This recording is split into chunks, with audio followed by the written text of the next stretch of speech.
Bismillahirrahmanirrahim. Assalamualaikum warahmatullahi wabarakatuh. Allah Subhanahu wa taala berfirman, A'udzu billahi minasyaitonir rajim. Bismillahirrahmanirrahim. Ya ayyuhalladzina amanu ista'inu bis-sabri was-salah.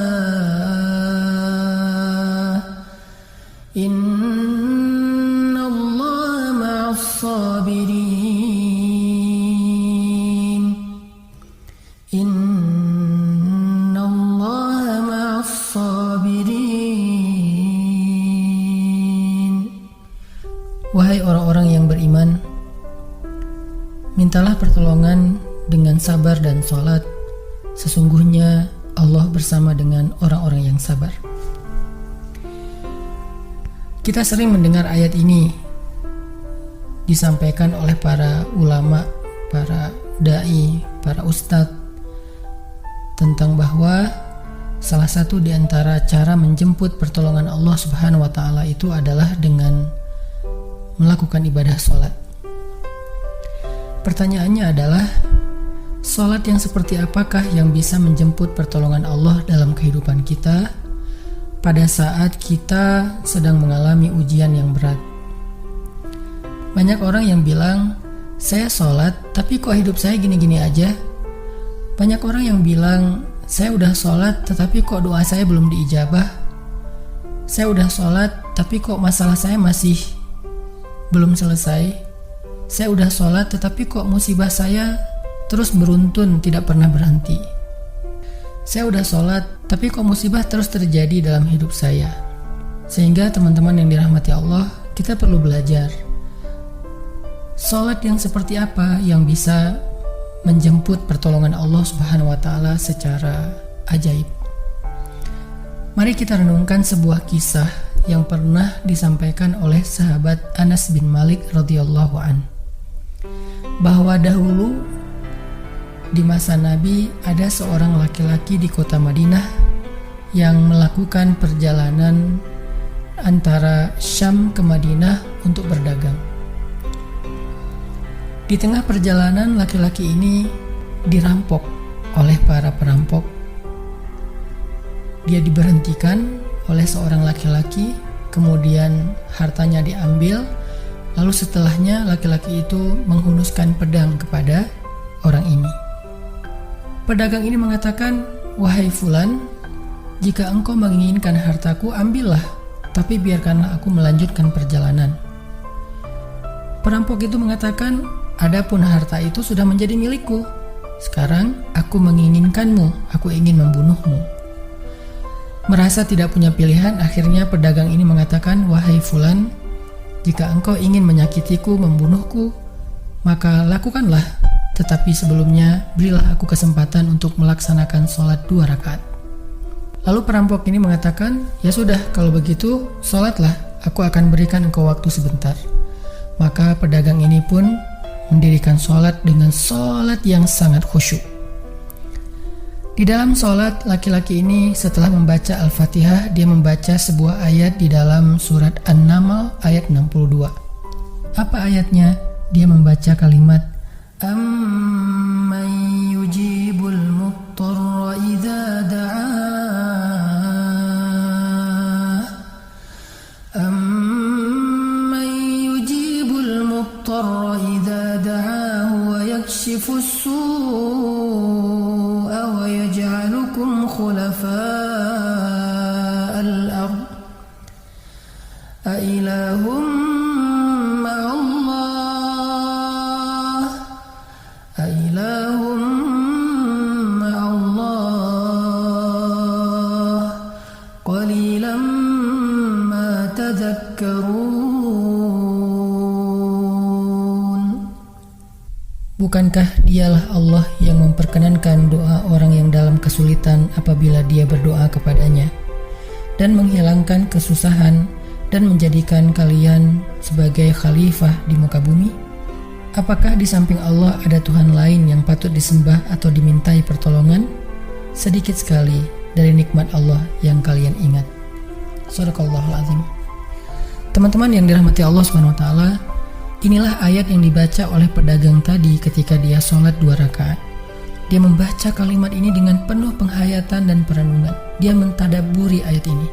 Amman yujibul muttarra idza da'ah wa yakshifus su'.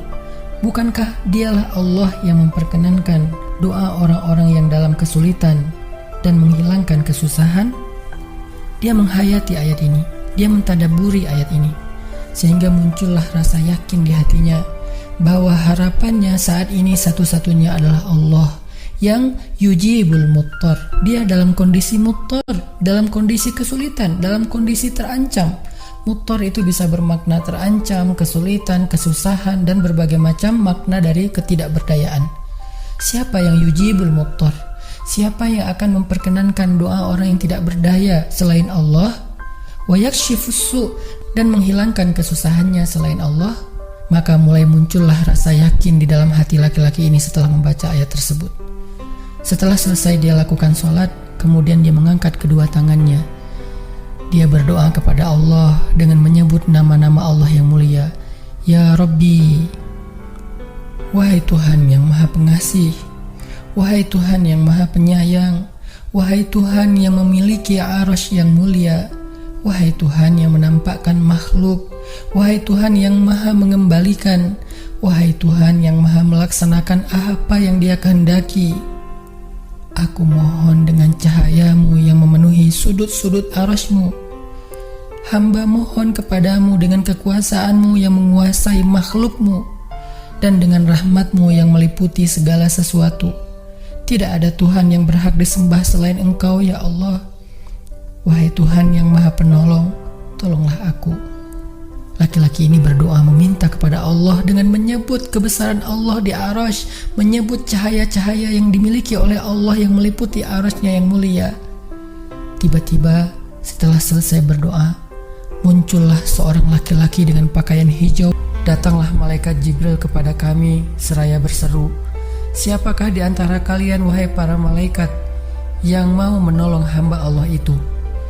Lalu aku memohon kepada Allah agar Ia mengizinkanku melaksanakan tugas ini. Wahai hamba Allah, ketahuilah, barang siapa yang berdoa dengan doa yang engkau baca tadi ketika dalam kesedihan, penderitaan, dan dalam keadaan sedang susah, maka Allah akan melepaskannya dari kesedihan dan akan menolongnya. Teman-teman yang dirahmati Allah Subhanahu wa Ta'ala, itulah salah satu kisah tentang keajaiban sholat seorang pedagang yang dengan sholat itu Allah Subhanahu wa Ta'ala mendatangkan pertolongan yang luar biasa dalam masalahnya. Pertanyaannya adalah, apa rahasia sholat pedagang itu sehingga Allah mendatangkan malaikat khusus yang menunggang kuda berwarna abu, lalu malaikat ini membunuh perampok yang ingin mencelakai pedagang itu? Salah satu rahasia dari sholat pedagang itu, kata para ulama, adalah dia melakukan ibadah sholat dengan ihsan, seperti yang dikatakan Nabi tentang bab ihsan, an ta'budallah ka'annaka tarah fa illam takun tarah fa innahu yarak. Ketika engkau beribadah kepada Allah, seolah-olah engkau melihat Allah. Jika engkau tidak bisa melihat Allah, maka yakinlah Allah melihatmu. Di sini Nabi mengajarkan kepada kita tentang sholat yang terkoneksi langsung dengan Allah Subhanahu wa Ta'ala. Terkoneksi dalam yakin dan iman sampai seolah-olah kita melihat Allah. Artinya ketika kita bisa sholat seolah-olah kita melihat Allah, lalu dengan kondisi seperti itu kita meminta pertolongan Allah dengan penuh keyakinan, itulah sholat yang mendatangkan pertolongan Allah.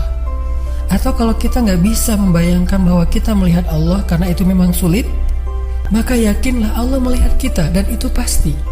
Artinya bahwa Allah itu pasti mendengar kita, melihat kita, dan sedang menunggu apa yang kita butuhkan. Maka orang yang bisa melakukan sholat dalam keadaan benar-benar seperti sedang bertemu dengan Allah, lalu dia meminta pertolongan Allah Subhanahu wa Ta'ala seperti pedagang tadi, maka sholatnya itulah yang disebut di dalam Al-Quran, wasta'inu bis sabri was shalah, sholat yang bisa mendatangkan pertolongan Allah Subhanahu wa Ta'ala. Semakin sering kita melakukan sholat dengan ihsan, benar-benar seperti bertemu dengan Allah Subhanahu wa Ta'ala. Kalau kita nggak bisa ngerasain bagaimana cara menghayati kita melihat Allah, yakinlah Allah melihat kita.